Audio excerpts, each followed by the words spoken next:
Welcome, everyone, to this really lovely interview with Earle Birney, who just came so present, so focused, so open to the interview. It was interesting because we don't know each other and we didn't do any kind of pre-interview preparation, just a couple of emails back and forth. And, we start off on a very delicate note. Like two things came up right away. And I just really admire how Earl handled that, how he was able to just be with what is, the question that is, and not shy away from it, to just be thoughtful and respond and not judge me or himself for how the conversation was unfolding. And just this ability to stay present, even when things get a little bit uncomfortable or awkward. So I know I'm probably teasing you to say, wow, what are they going to talk about? I'm really not trying to do that. I'm trying to say that I think this interview, in and of itself, was just such a lovely example of living yoga off the mat. We hear that all the time. It's such a catchphrase like, oh, take your yoga off the mat. It's not about all the postures, it's about how you live your life. And then we turn around and we do something really mean or nasty or inconsiderate. And I just felt like the whole interview was an example of just staying together in a present way, letting whatever comes up emerge and being okay with whatever comes up, digesting it, moving on, going to the next moment of life. I had that feeling that, oh, he's doing it right now. This is it. So I hope you like this interview. For me, the pace, the subtlety of it, the presence and awareness that Earle showed us today was really, really lovely. All right, let's go meet Earle. Welcome to the Yoga Therapy Hour Season 9. When I had this idea about a year ago that we could take an entire year for all of you to come on the podcast and tell your stories, I had no idea how overwhelming the response would be and how amazing it would be to get to know so many of you, our faithful listeners. I've gotten to know friends and see faces and connect with hearts. So many people that I didn't even know were out there. People just like you and I. I'm so grateful. And the response has been so large that I can't take any more stories for the rest of the year. There's many weeks where I have 2 podcasts every Thursday scheduled for recording to try to respond to this wonderful thing of having so many people willing to share. So we're no longer needing anyone to sign up for telling your story. If you really feel strongly, I could put you on a waiting list in case someone cancels. And I want to thank all the people who came forward to make this year on the Yoga Therapy Hour so successful. I'm so grateful to you. All right, let's go meet our guest for today and hear another story.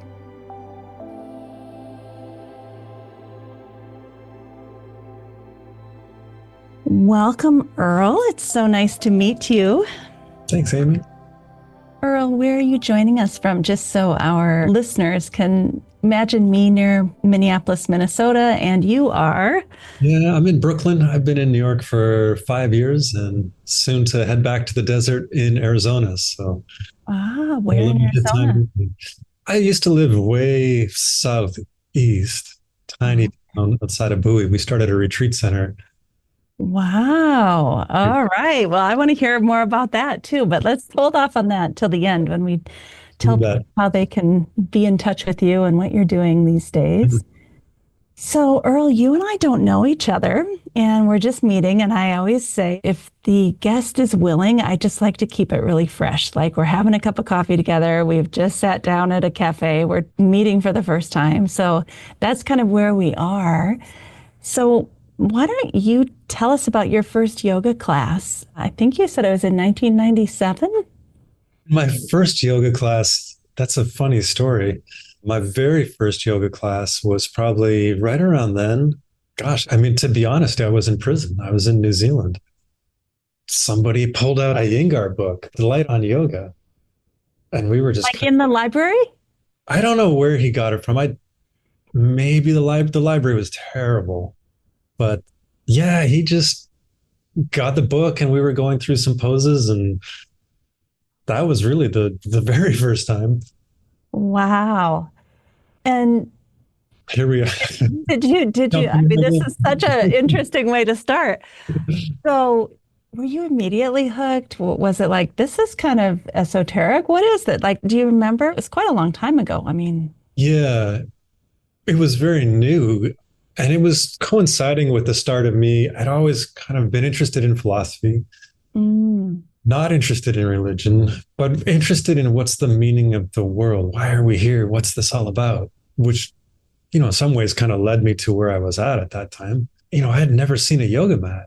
There wasn't a yoga studio on every corner. It right. wasn't a thing. So I was very into sports, at that time, lifting a lot of weights. And it right away felt like a new challenge. It felt complementary to being in the weight room. And it just felt kind of goofy. And we were doing headstands. And I don't know if I'd say I fell in love right away, but I definitely didn't not fall in love. I didn't think, oh, this is stupid. And I think that's an obstacle for some people today. Sometimes I think people think yoga can be weird. Yeah. If it's new to them or outside of their life experience. Yeah. But you must have saw something in those early days because I read that 5 years later, you were actually in India, like practicing every day in Mysore. So some seed must have Yeah. been planted for you to then, find When your I, way to Mysore. when I started, I jumped in pretty quick. I have been to Mysore. Mainly, I was living in Arizona, Mm, and my teacher had been to Mysore, I don't know, 15 times, 16 times. So I studied Ashtanga with her a lot. And I jumped into, 5.5 days a week, hour and a half practice for 7, 8 years, wow. maybe more, 10, like really consistently for a long time. Like primary series. Yeah. Oh, wow. Yeah. That is intense. Yeah. I kind of joke like we ended up dating. So it was my partner at the time. And that was the best way for me because she was going to be at the yoga studio at 6 a.m. every morning. And sure as hell, I had to be there with her. So great. She was an amazing teacher, amazing woman. And she was an Ayurvedic teacher as well. And he really lived the teachings and lived them very purely. And so it was great. I got to learn from a teacher that was walking their talk. And I want to Yeah. say, I mean, I know people don't want to hear this, but back in the late 90s, nobody was upset that a teacher would date a student. Like things are way different now. But back then, I remember nobody was complaining about that. It was a very, very common thing. Do you agree with that? I was part of a yoga community and later even more kind of an extreme community. And of course, that's who we hang out with. That's who we're influenced by. That, of course, we're going to date people in our scene and in our community, in our social circles. So recognizing the huge potential for abuse and all of the abuse that has happened, but kind of separating those two things of, normal people having very healthy relationships and teachers abusing even consciously, but through lack of awareness, I think a lot of times. And I think back then we hadn't heard of I mean, I'm sure people on the inside of each organization had seen and heard of potential abuses that were happening, but I don't think we had it out there in the magazines, on TV, and on social media. Like it really was kind of compartmentalized, is what I experienced back then. Yeah. All right. So, where do you want to go from here? I feel like we started off on a woo. Uh, We got to get to the joy, the peace, the love, all of that. But you tell me, where do you want to go from here in this interview? And what do you want to talk about? First off, I think, we've been talking about yoga. And for me, my paradigm about yoga is not yoga on a yoga mat. When I think of yoga, I Yeah. much more think of meditation. And that I believe that's, how the word was originally used. Yeah. If we go back 2000 years and read the literature of the times, it really meant meditation. So when I think of yoga, it's not just the physical asana, it's the meditation, it's the lifestyle, it's the morality, it's what I do day to day. It's not compartmentalized But that's one of the things I'm really into now is to really erase the lines between, well, now I'm practicing yoga, or now I'm practicing meditation, now I'm studying this text, and now I'm not studying, now I'm not practicing.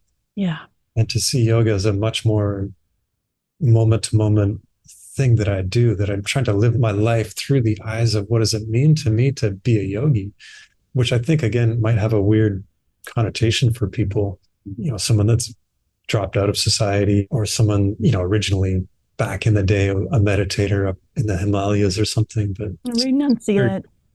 it's a Yeah, very powerful feeling of how I want to walk through the world, with love and wisdom and compassion. And that to me is, kind of how I relate to yoga. absolutely. I was just studying with my teachers this morning, and they were basically saying that chapter one of Patanjali's Yoga Sutra is for the more advanced practitioner that's already kind of mastered chitta prasadanam, mastered kind of a pleasant mind, someone who has good speech patterns, meaning they speak at the right time, the right place, in the right way, people who have been able to master their senses and not be so attached or averse to the external world. So all of that to me speaks to what you're saying, that that's a lived experience moment by moment, and it really may or may not have anything to do with your down dog. Yeah, that's funny. Right now I'm teaching chapter two, and Are you? the Kerala, the implication of chapter one for the smart students. And well, here we are in chapter two. Like, We just started chapter two again. And I just laughed this morning because I'm like, yeah, this is probably the chapter I need to be at. Most of us, right? So you tell me, what do you see in chapter two? I mean, it starts off with Kriyā Yoga. What does that have to do with living our yoga? well, I think chapter two, we get a couple different ideas on systems of yoga, the Kriya Yoga, and then the Ashtanga Yoga, what the text I think is probably most known for. Meaning the eight limbs for our Yeah, yeah, listeners. or the eight limbs, like eight aspects of yoga. I think it's getting at chapter one is much more mental. It's much more the chapter on meditation. Yeah, I always think of, let's skip text, let's go to the Gita, when I think it's Krishna says, "Oh, Arjuna, the mind is as hard to control as the wind." Or maybe Arjuna says that to Krishna. I can't remember. The mind is as hard to control as the wind. And I think that's very true. I think that we try to find our happiness and think of that as such a mental process. If I could just be happy, and we kind of think of the mental process of being happy. And I think what's cool about the second chapter is now we're moving into the physical practices of yoga, or how we act in the world. And then we can have two ways of approaching our happiness. It's not just a mental game, but, is there a connection between my mind and my body? And then if so, there's a whole new physical approach that I can use to finding happiness, which I think people can relate to, in a different way. Like I feel like I can control, raise my arm. I can do that. I Yeah, hope people exactly. can It's do very, that. very tangible.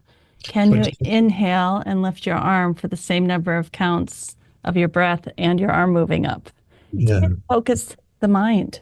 yeah, to say, well, just be happy, or to control your mind, it can be frustrating. But then if we can use our body to control our mind, then that gives us another avenue that I think is tangible and real, and perhaps more accessible for some or most people. Yeah. We start to get into that in chapter two a little bit. Yeah. I think it's important to point out that for most people, going from the gross physical body to the more subtle, the breath, to the more subtle, the mind, that is a pretty great way, as Patanjali talks about, to bring ourselves to this chitta prasadanam and this pleasant mind and clear mind, most importantly. But I have seen a lot of people, especially through yoga therapy, that their body no longer has access to do the postures. And I always like to say that doesn't mean they can't do yoga and they can't get there. They're just going to come in through a different doorway, through pranayama, through meditation. What do you think of that? Yeah, that's where my mind went. Like, we can hopefully all breathe.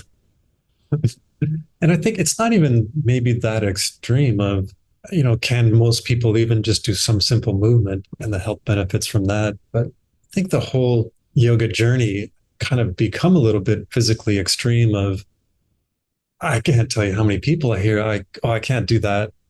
I can't do yoga. It's too hard. Mm. I have this conception of, or a vision of people doing very extreme poses as that being yoga. And I think as people have been doing those extreme poses for decades, I've got a lot of friends that are getting hip replacements now and chronic shoulder injuries. And I think everyone's going to kind of chill out a little bit. And to that, maybe the goal isn't to be so flexible. And maybe that isn't actually the goal. And to look at more ways that we can engage in yoga practice that can span a lifetime and that is going to look different at different phases in our life. And yeah, at some points in our life, it might just look like, Tadasana. yeah, Full stop. Yeah. Even I'm almost 55 and my body just does not want to be pushed into a lot of hard postures anymore. And actually, I can get injured quite easily if I don't do it very mindfully and keep it simple. And so many of my students like secretly admit to me, like, I can't really do the postures anymore. I said, yeah, we can. We just have to tame it down a little bit if we need to and just do it really slowly with breath. And some even ask, can I just skip that? Because yoga postures don't work for me. Pilates works better. And I said, sure, if that's what you want to do, that's fine. I don't feel we need to be that rigid. Do you have an opinion on that? totally do. And yeah, I agree. I grew up in a very dogmatic Ashtanga. It was a set series and it was great for me at that time. But Mm. again, now when I think of yoga, like what's the most important yoga pose that I could do? It might just be like, like good job. Like Right, right. Like your hand on your own shoulder, patting it, saying, it's going to be okay, Earle. tried hard today, you reached out to someone that needed it. And that's more important to me than down dog, to be honest. Like how am I doing it walking through the world with integrity? How am I doing it entering into difficult conversations with love? That's what the poses are aimed at. Right.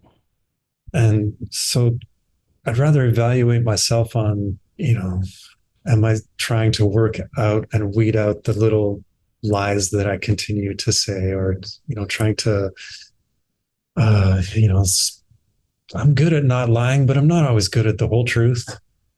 Like, so how am I doing on? I just had this discussion this morning. We had an electrician over here this morning, and I was like, well, just tell him this. And my husband said, but that's omitting some facts. I'm like, yeah, you're right, it is. Like, but wait till he asks you. You don't need to give it all up in a text. And I said, if he asks you, of course you should. He said, honey, I'd rather just write it out, get it all out there. I'm like, okay, fine. You caught me, Earl. Uh, one of the questions you had told me in a written exchange, you said a well-known teacher once said, how will you know when you have accomplished something in yoga? Do you have any thoughts or reflections on that? Yeah, the answer was very beautiful. It was when I can walk through the room with elegance and grace, like that being the yoga pose that I want to attain. What does elegance and grace mean to you? I think words matter. Like when you say that, I'm picturing like a beautiful yogini and her adorned golden jewelry and sari and being graceful. I think there's something more than that that you mean by I would love it if it was that too. It's like that, that. the inside and the outside. And I think we can't have that outside if it's not on the inside first. Otherwise, it's kind of fake. Yeah. Like if I'm not living my life with integrity, I teach a lot, and teaching is the best for realizing the disconnect between what we say and what we do. Hmm. So often when I'm teaching, I'm like, God, I should listen to myself and do I should really, if I did what I taught, my life would be awesome. So many of us teachers laugh.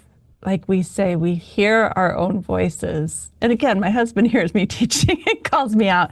Like we hear our own voices say this stuff, and we really do mean it. And we are aspiring to be that. And we're sharing the teachings as they were taught to us. But it doesn't mean that we do it every day or we're good at it, right? I think that kind of has been a learning curve for me to have that humility and that honesty, and to catch myself teaching as the ultimate in hypocrisy, like to catch those moments of hypocrisy, and but then to try to be process focused instead of end focused, and try to be that who I think it's a lot for me. What I'm into right now is establishing my core values. Who do I want to be in my life? What are my core values? And then that yoga of the moment to moment, of living it moment to moment. So then if I am true to that, then hopefully I will be walking through the room with that elegance. And if my inside was true to those core values, then I think the outside would reflect that. And I love the first word of the Yoga Sutra is ata, I mean, now. Now, Love that idea of like now yoga, like now let's do yoga. we are going to take just a moment for a little break, and then we'll be right back to the show. We want to take some time to tell you about our Monday night Sangha or community. We've been together for 3 or 4 years now. I can't remember how many years. And every Monday night we come together and we talk. We talk about what matters. We talk about Yoga Sutra. We talk about what it means to be human. And then we do a few gentle postures, followed by some breath work, some yoga nidra meditation. And then we bring it all together at the end for anyone who wants to stay to talk about why we chose the postures, the meditation, the breathing techniques that we did for whatever condition we're talking about that month. So in September of 2025, our topic is all about building mental strength and having a morning routine. Like, how do you get up and have mental strength, discipline, focus, resilience, and get your mind and body ready for the day? And we have that same topic for the whole month. So we would love for you to join us in September 2025 for our Monday night class of the week. You can see the link to sign up in the show notes. All right, now we go back to the show. Like there's always an opportunity to be doing yoga now. Now. Like, okay, I didn't do my practice yesterday. Okay, I didn't kind of mean to that person. I kind of lied to the electrician yesterday. I You know? didn't. I tried. He wouldn't let me. Get called out. But now, like now I can do something. Now I can again. I have another opportunity to be who I want to be and to try again. It's okay. It's okay. Absolutely. And to be gentle with ourselves. I mean, I'm laughing at myself, but I kind of have to, right? That when we catch ourselves, not to be too harsh. Like, okay, we want to correct that. We don't want to be like that. But at the same time, we're not flagellating and beating ourselves up over it. We're like, okay, I see that. I'll do better. Yeah, I think so. Our students at Maryland University of Integrative Health, we had a whole lecture on ethics the other day with Michelle Bowles, and she brought this idea of cognitive dissonance to the surface. And first of all, a lot of people didn't know what that meant, that there is some value internal that was not matching up with their behavior, their thoughts, their actions, and that there might be some friction there or uncomfortableness there because the inside wasn't matching the outside. And I think a big part of our yoga practice is to notice that cognitive dissonance, because we can just ignore it, and those little weird feelings we have inside, we can go have a drink or we can go for a workout. There's a lot of ways to avoid it, but to feel those uncomfortable sensations of, oh, I'm not actually living the values that I set for myself. So how do we do that? How do we notice it? Because isn't that the first step? Yeah, I think that's a great question that to ask ourselves. I got a couple ideas for me. One is just being less busy, like trying to steal our life back from technology. Yeah. So meditation is for me one aspect of that. So I can sit and try to have a little moment of that freedom from busyness in the morning. And then often that, things will bubble up that allow hopefully for that reflection or realization of what you described. One of the things that I've done for a long, long time, one of my teachers taught or suggested that we do was goes back to those core values. And I created a big long list of what those are. I took some ideas from Buddhist scriptures and different ideas of vowed morality. And it's like, stop 6 times a day. and check. He called it a 6 times book. And you could use like the yamas and niyamas from the Yoga Sutra, like don't do these things, try to do these things, 10 commandments, or whatever anybody wanted as their core values, or what I wanted. And then, like, okay, I don't lie. Okay. Speak truthfully. Okay. Well, I kind of wanted to, you know, not tell everything to the electrician. Didn't do that so great. Just calling me out, Earl. Could have done better there. But so there's a negative and there's a positive of like, but I didn't, I Yeah. didn't do it. And then like a to do of like, okay, I don't know, something that's training our mind in the direction that we want to go. And that's one of the things that I've found really helpful of how do I carry that through with me in the day? Okay. So I have that book. It's like a journal. It's like a meditation Hmm. thing, and I put it on top of my coffee machine. So if I want coffee in the morning, I have to first get my journal and look at what I've established as my core values. And then, okay, I'm not harming. How am I doing? Okay, well, I'm really trying hard to be vegetarian. Last night, not so good. Didn't make the choice I wanted to make in the restaurant. Mm. What did I do good? I've been, I don't know, it could be like in the desert, if you left out water, lots of insect, you'd wake up in the morning and there'd be a cesspool of death. Okay, Yeah. did the water out, some beings would drown in it. Like just like that. So identify my core values and kind of track it through the day. And then the last thing that I thought has been really helpful for me is retreat, and to really try to every year have some time where I do some more isolated retreat.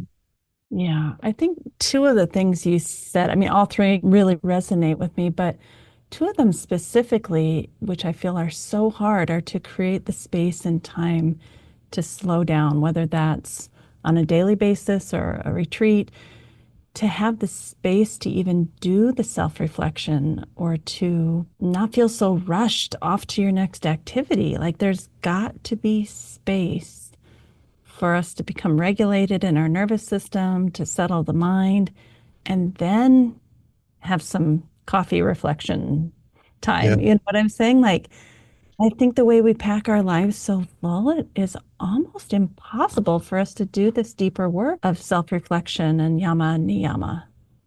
Yeah. I think it's easier to stay busy for a lot of people. Mm-hmm. Um, I think we're dealing with an incredibly, incredibly addictive thing that we carry around in our hand all day that chews up our time and our attention and creates, like, kind of eliminates boundaries of work. Work is now potential 24/7. And I think it goes back to I think about this a lot. It goes back to my core values of, well, what do I want in my life? Okay, well, I do want to have a meditation practice in the morning for 30 minutes. I do want to do a little bit of spiritual reading, or I want to do yoga or whatever it is. And so, okay, I've got to, I wake up and I have my shower, and then I'm going to make some breakfast. I'll wake up at 8, and then I'll breakfast 8:30. And then, I've got some time here, I'll meditate, and then I got to go to work. But then what happened here was I've opened my computer and, I'll just read some news, and it's okay because I can meditate at 12.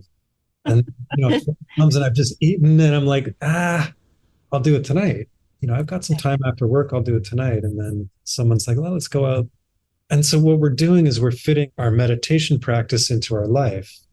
And what really was a turning point for me was doing it the other way around of, okay, my things that are important is my meditation, yoga, study, whatever.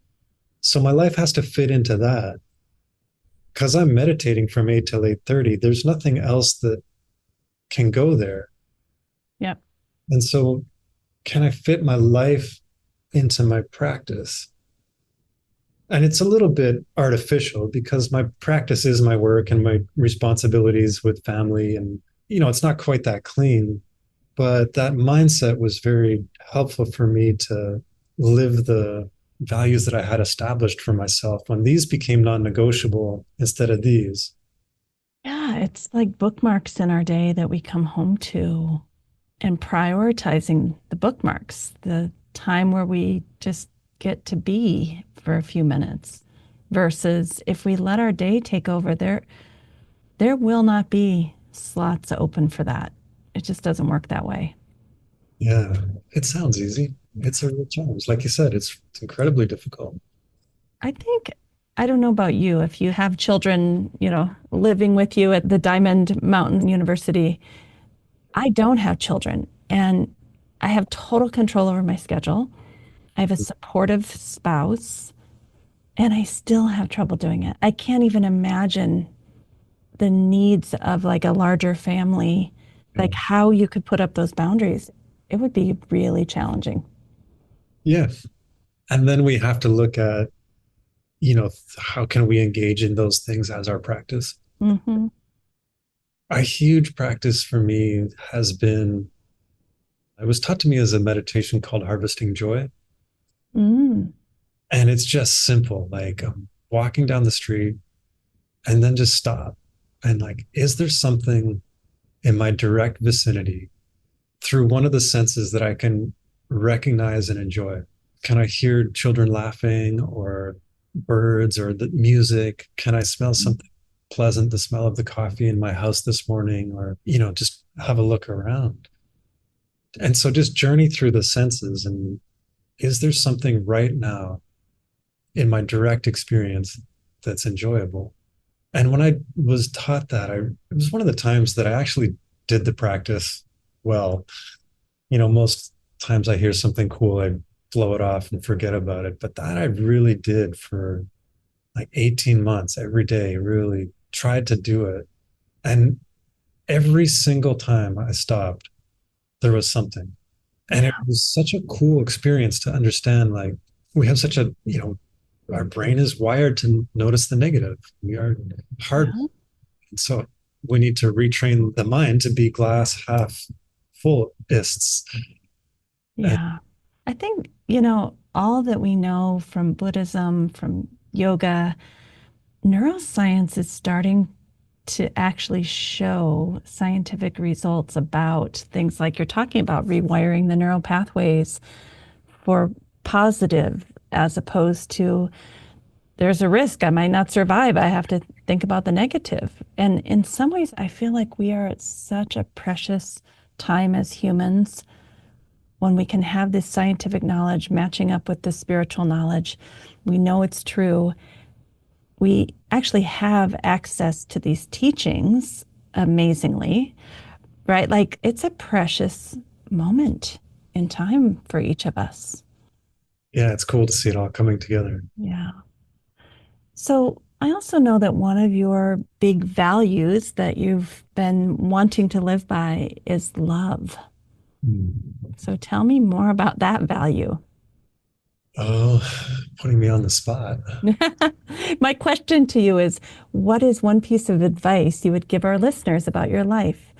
And you wrote, well, I don't tend to give my advice much, but I guess if you pressed me, and despite it sounding kind of trite, I would say everything is really all about love. That's nice. What, do you have And I any? stand by that answer. Again, words matter. What does love even mean to you? Yeah. When I think about what I had written, I think it comes from I did a 3-year retreat. I did a 3-year meditation Mhm. retreat. There was times in that retreat when that internal incessant monologue in the mind stops in states of meditation or even outside of formal sitting meditation practice. There were times that there was moments in that quietness and that stillness and that clarity that were just the mind is very bright and very vivid and very awake. And it felt like the cloud had, the metaphor of the clouds and blocking the sun and the clouds move and the sun is there shining. And it just made sense to me in the sense of there's a state of love that is constant, that's not object dependent. I didn't need a thing to love. I didn't need a thing to have as an object of that love. It's like a sponge soaked in water. And I believe them, we have that capacity. We could explain that with yoga physiology of prana in the center channel. But to me, it was just like the experience of it was very profound. Just that realization that my love doesn't need to depend on what other people show me or do or give or think of me or anything. It doesn't depend on anything. It was such an interesting moments of fear also of like, I know I can't sustain that level right now. I know I'm going to come out of this state of meditation. It's going to fade. Mm. And I know that it could always be like that. And so it's kind of been moments like that that really keep me inspired in my practice of I know where I want to go. I believe in there's these states that anybody can have, can access. And so when I think of love, it's like that. It's more like I can have a very special love for my partner, my mom, or the cat, or whatever, or my coffee. In addition to that, like really the capacity to be in a state of love that's not dependent on anything. That's kind of what I mean.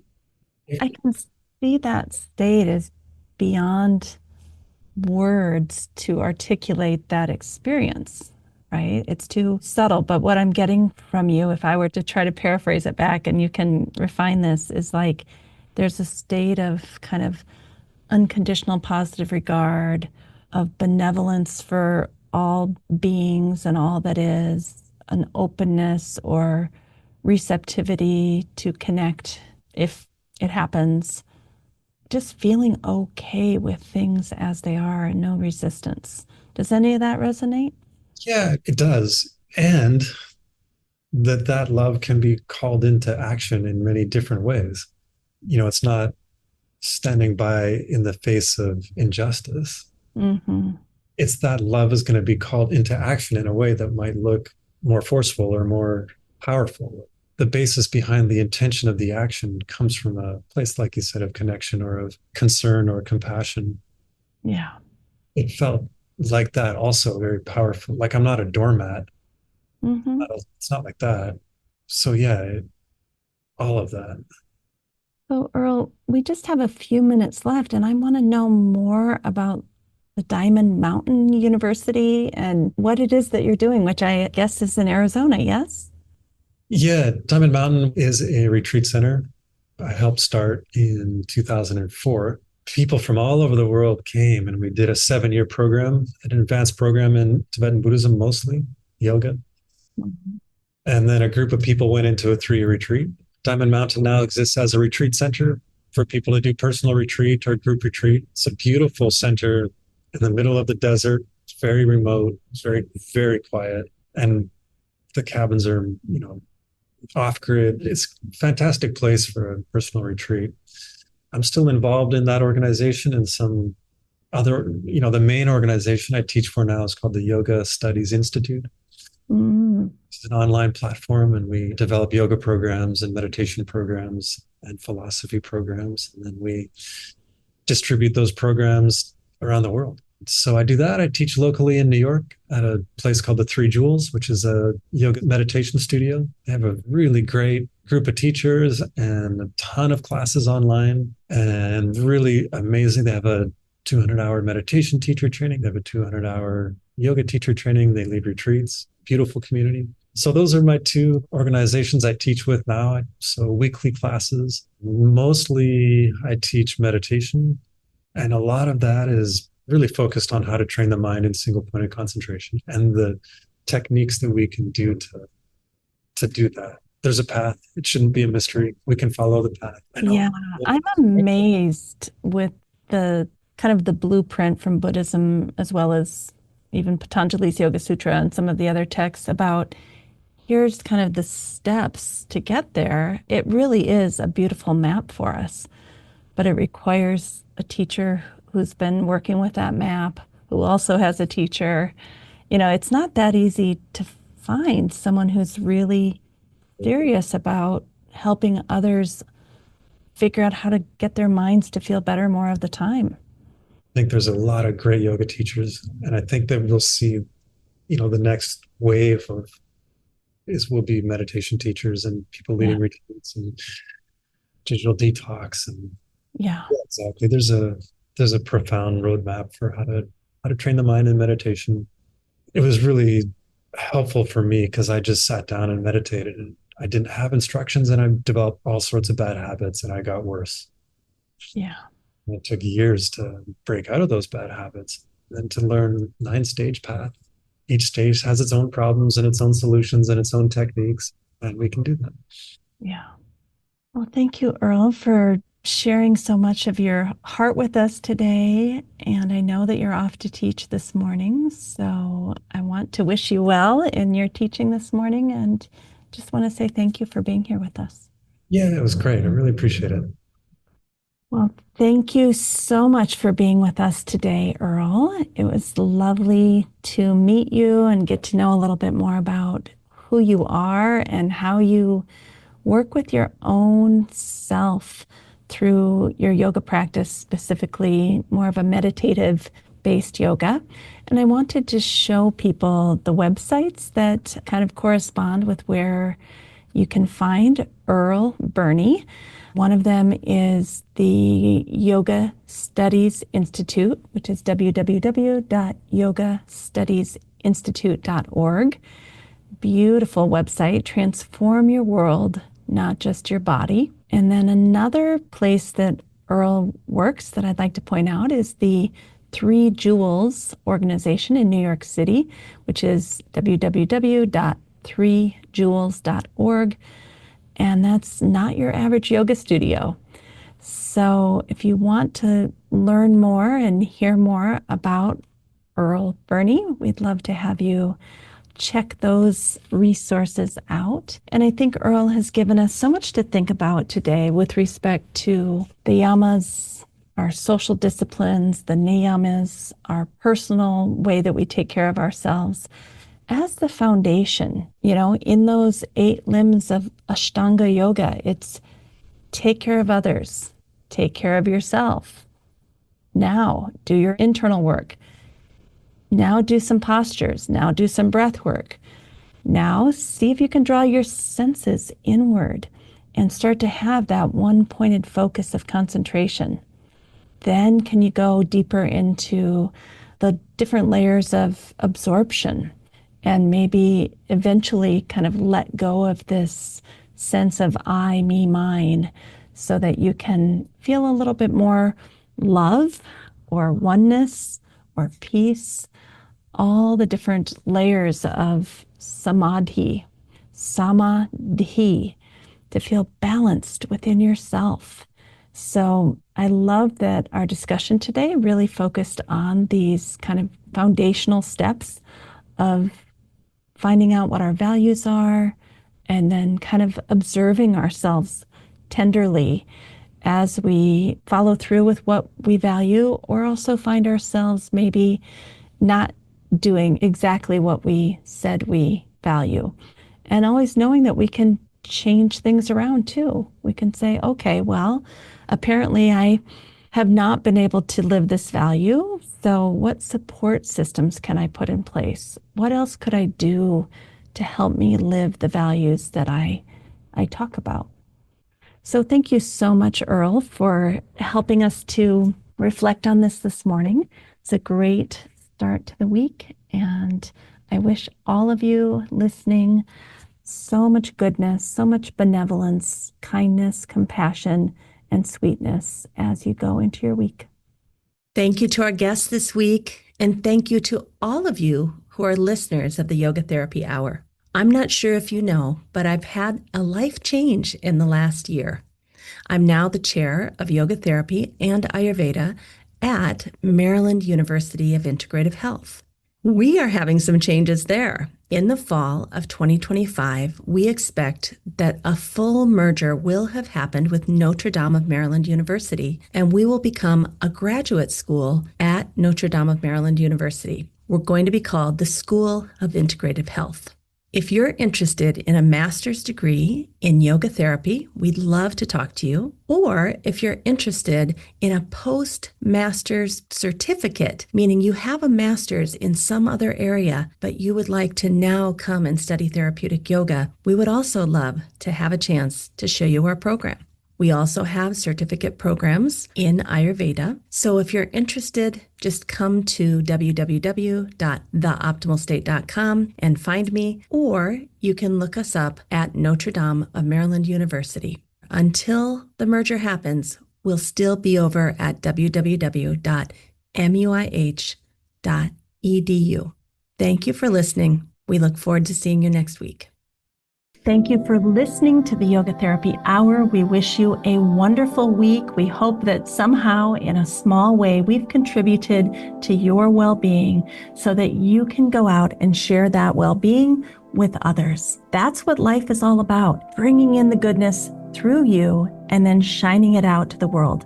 We need you more than ever. So let's all get out there, do good, be good, and have a great week.